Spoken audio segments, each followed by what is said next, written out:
Hi everyone, welcome to English in Use. Today's topic is relative clause. What is a relative clause in grammar?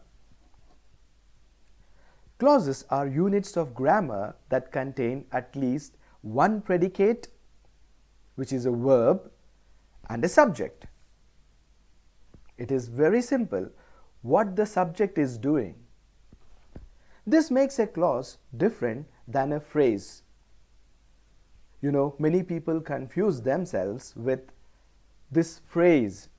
So what is this phrase? A phrase does not contain a verb and a subject. I think now you got the difference. In fact, the essential component of a clause is the verb, and a clause only contains one verb or verb group. Let us look at these examples to understand in a better way. Because you were late. Before you go to bed. All these groups of words contain both a subject and a verb, but they cannot stand alone. Here, stand alone means they don't make complete sense. Let us go in depth into our today's topic, what is a relative clause? Let us look at the following sentences.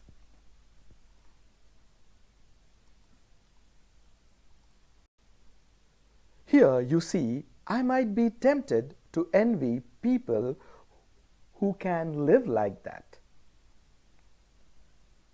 It will not only be your proud families who celebrate your existence. These two sentences are taken from J.K. Rowling's speech given on her graduation ceremony. This is our lesson as a prose, the fringe benefits of failure and the importance of imagination. Here, J.K. Rowling is telling in the first sentence, she is tempted to be envy of those people who say, I don't have any failures at all in my life. And money is everything. If money is there, I'm the happiest person. She says, these people are totally wrong. And if she says, if there is someone who says that they are very happy and they never had failures in their life, that means they are wrong. And if really they are happy and they never tasted failure, she says, I envy those people. In the second sentence, we see it will not only be a proud families who celebrate your existence. Here she is telling about when the failure has taught you a lesson and you have known the importance of imagination, and when you succeed in life, at that time your families are the happiest.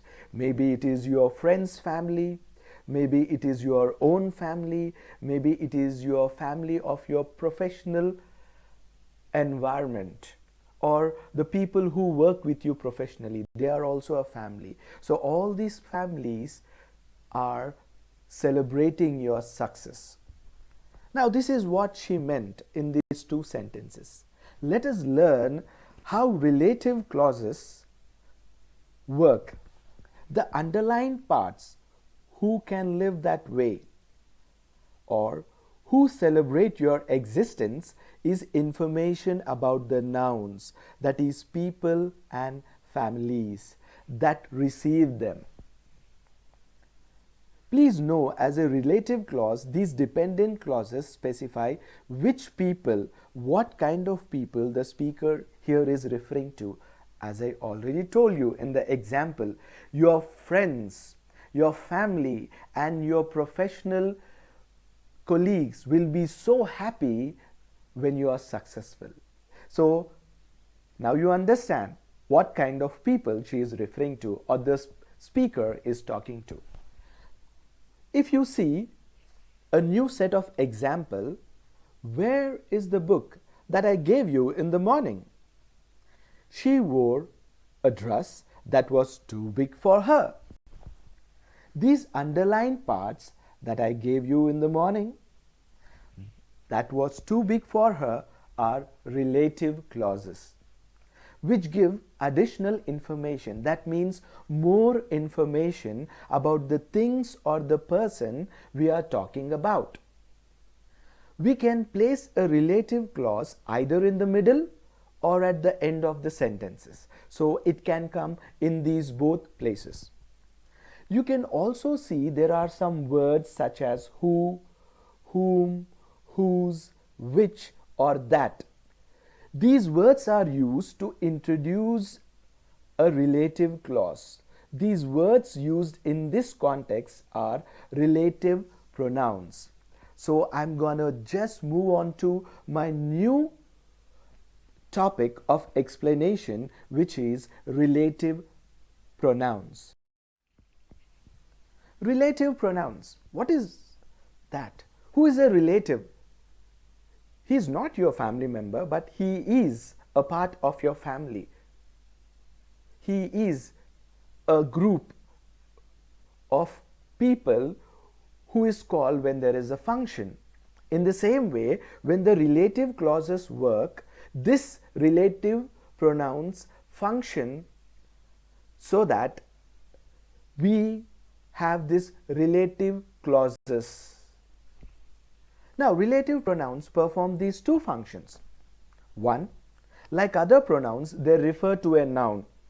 Simple, instead of saying Matthew, every time we will say he. Matthew is a clever student. He is also intelligent. So, I said Matthew as a noun, then in the next sentence I have referred he. Second, also they join two clauses together. Let us look into this example. The film is about a girl. The girl overcomes many obstacles in her life. Now these are two separate sentences which have two clauses. Now they become one clause. Here is the example. The film is about a girl who overcomes many obstacles in her life.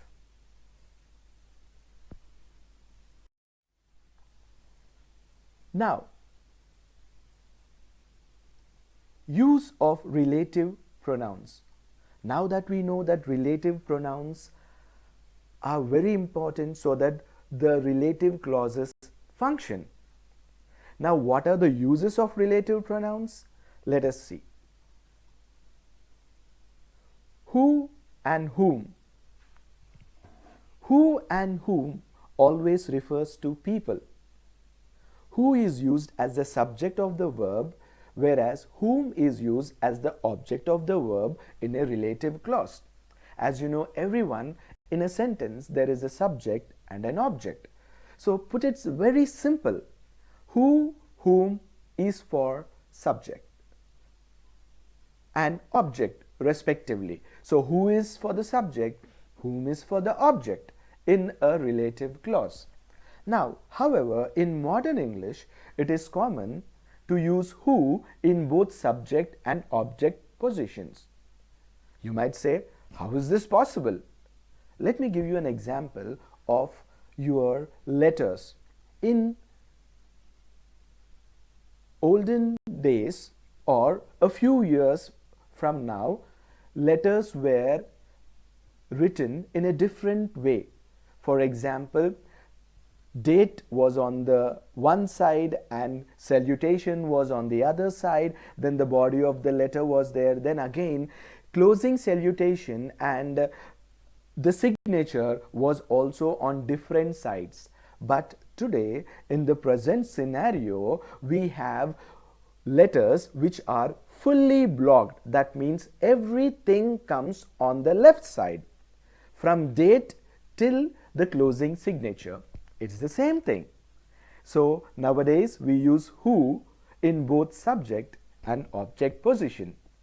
I think it is very clear with this example.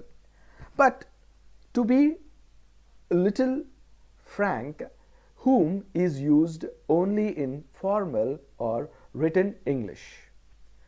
Let us look at these two examples to understand in a better way. The woman who is talking to the tall man is the CEO.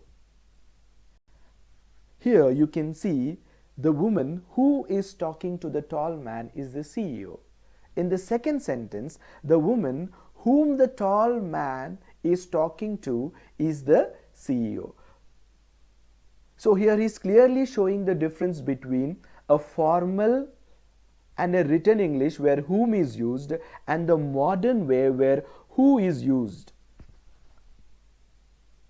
I hope you clearly understood that. Next, whose. We use whose in relative clause to describe ownership or possession, to show that something belongs to or relates to someone or something. It usually refers to a person, thing, or a group. Let me tell you, it's your birthday and you get a gift. Or your dad has given you a wonderful gift ordered online because you have done so well in your examination. Now, you neither paid for it, neither you have gone and purchased it, but because it is a gift, it is your own. You are the owner. You are the possession. You have that possession of that gift. So you are the owner of it. In the same way, who is used to describe the ownership or possession. That means it is mine. That's what it is all about.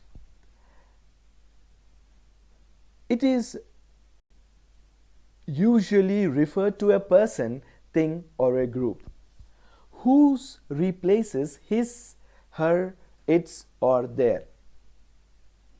The first example, I have never seen a plant whose flowers change colors. It can be said like this also, I have never seen a plant, its flowers change colors. Now do you know the difference? I can say its flowers change color, but I am using whose flowers. The second sentence, we have invited only those scholars whose work is relevant to the project.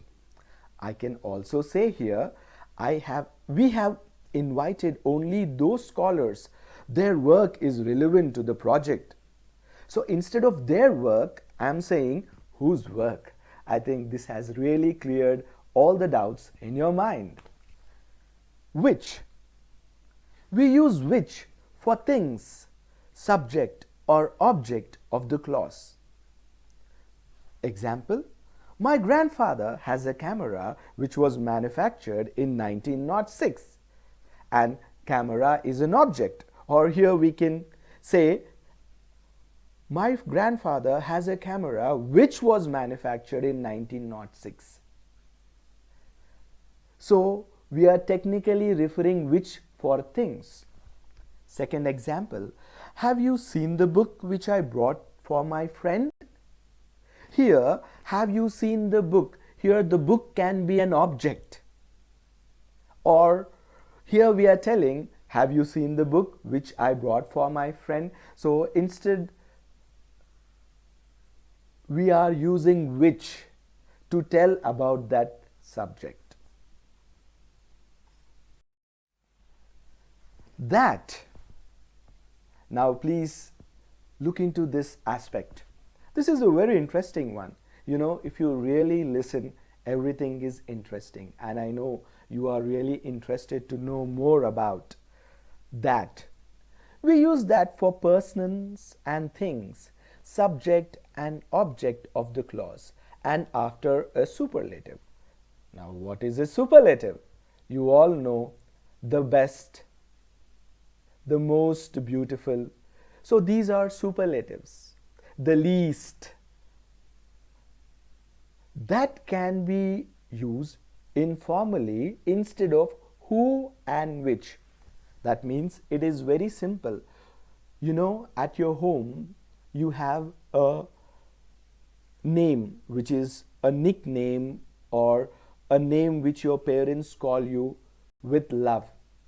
It's the same thing. Instead of using who and which, we can also use that. So in your house, if you are called with your nickname, it is your name also. So that is much more common in American English. But let me tell you, nowadays the trend is neither British English nor American English. We follow neutral English. So I would suggest you to follow neutral English. Well, let me get back to this example. Where is the pen that I gave you in the morning? Second example, this is the best book that I have read on the subject. So I'm using that for a thing or an object or a subject. If the relative pronoun whom, which and that is the object of the verb, as I told you already, there is subject and there is object. So if it is an object of the verb, it can be omitted. That means there is no need to write that whom, which and that in the sentence. So it can be omitted without causing any change in the meaning of the sentence. So you can be so assured that the sentence will not change its meaning. If you look at this example, you will clearly understand. The supermarket which she likes to visit has closed down. Now I know you all people are thinking, I also want to go to the supermarket because all people are shut down because of quarantine. But it's a nice thing and it is nice for our own benefit and our country's benefit. So let me go back to this sentence which says, the supermarket which, here it is put in brackets, she likes to visit has closed down. Now I already told you in my previous sentence that we can omit it and the meaning will not change. So I can read like this. The supermarket she likes to visit has closed down. See, you got it. The meaning did not change. Second one. The officer whom I spoke to knows you very well. Let us again remove whom. The officer I spoke to knows you very well. There you go.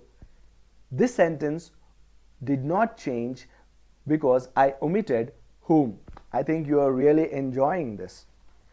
However, when the pronoun is the subject of the sentence, it cannot be omitted from the sentence.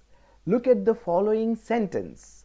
The relative pronouns are necessary and cannot be left out without affecting the meaning. See, it is very clear if you very coolly listen. If the pronoun is the subject of the sentence, it cannot be omitted. So we cannot omit a pronoun if it is the subject of the sentence. That's what it is. Let us look at this example. The boys who work in our office are extremely hardworking and sincere. Now I cannot remove who, which is highlighted. If I say the boys work in our office are extremely hardworking and sincere, there is a change in the meaning of the sentence. So because the who is the subject of the sentence or the pronoun, so this cannot be omitted. Let's look into the second part also, which is the second example. She told me a story which was very interesting. So if I talk like this, or if I say the sentence like this, she told me a story was interesting, it is grammatically incorrect. So as I told you, we cannot omit it. So the sentence is, she told me a story which was very interesting. So here is a summary of what we have learnt in today's class. We learnt what is a clause in grammar, what are relative clauses, and how relative pronouns function and the uses of relative pronouns. And let me tell you, this is a single unit. I know you would be quite bored with it, so I thought let me take